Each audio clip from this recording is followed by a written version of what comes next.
Hey, what's going on everybody? Welcome to today's video on the Sideline Scoop. So in today's video, as you know from the title, I will be talking about the Denver Broncos from a fantasy perspective.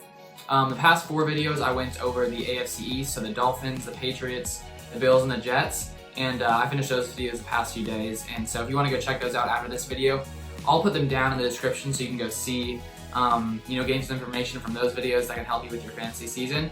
But today's video, I just wanted to go over the Broncos, sort of look at some of the additions they have made this year, lots of additions actually to the offense.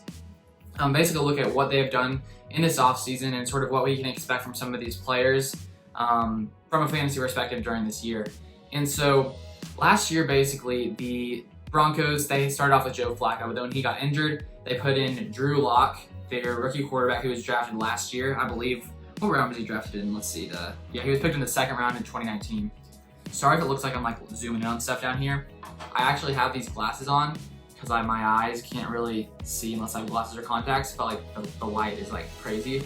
I look like, I don't know, I look crazy. So I'm trying to do this without these so you guys aren't like distracted. But anyways, that was just a side note. They basically put in Drew Lock.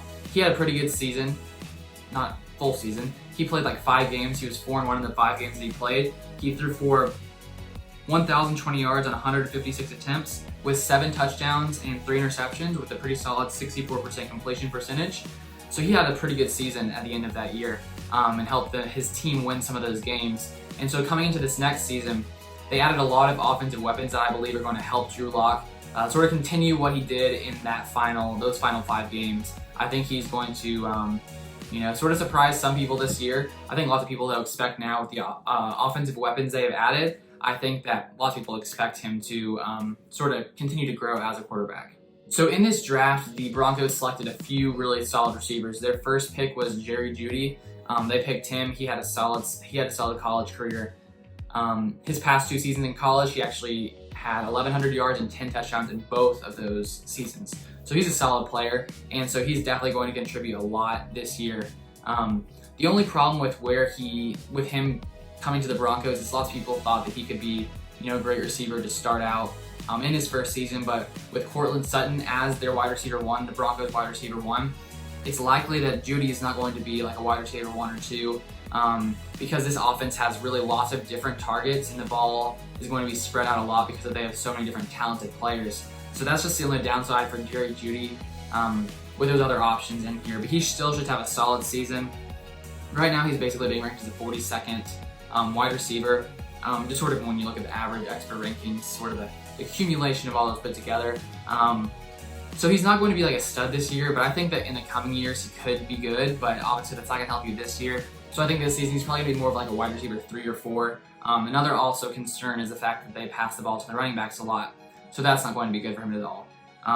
So I would be looking him for later in the draft, maybe for some more upside, maybe later in the season. So they also picked another wide receiver. They picked KJ Hamler. The fact that they picked him as well also sort of takes away from Jeudy because those are some more targets that won't be going to Jeudy.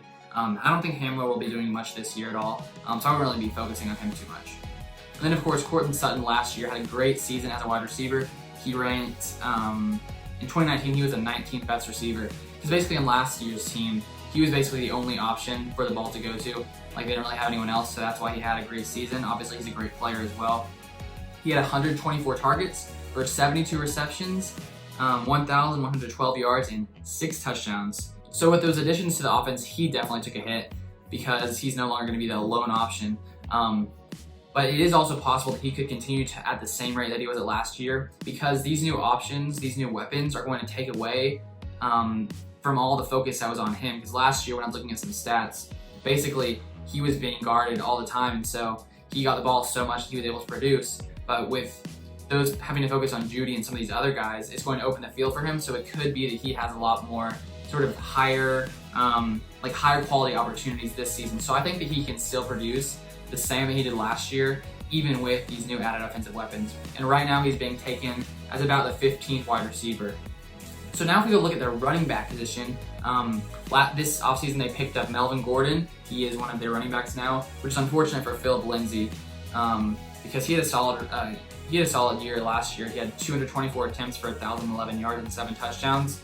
I even saw an article that said like he was like surprised and shocked that Melvin Gordon was added to the team. So obviously, like, he's going to take a huge, massive hit with Melvin Gordon here. And right now, Melvin Gordon's being taken as like the 19th running back.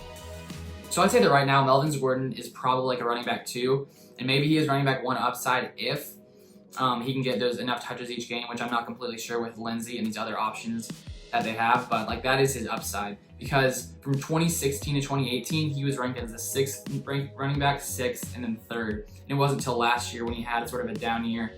He was injured and he started in week 5, and so I think he finished as like the 19th running back or something like that. But I'd say that he definitely has a lot of upside, because people sort of remember last year and him not being very productive. But if he can move back to where he was last year, he could end up being sort of a surprise guy that I think people might not expect as much. And also another benefit for him is the fact that this offseason, the Broncos added another offensive interior lineman.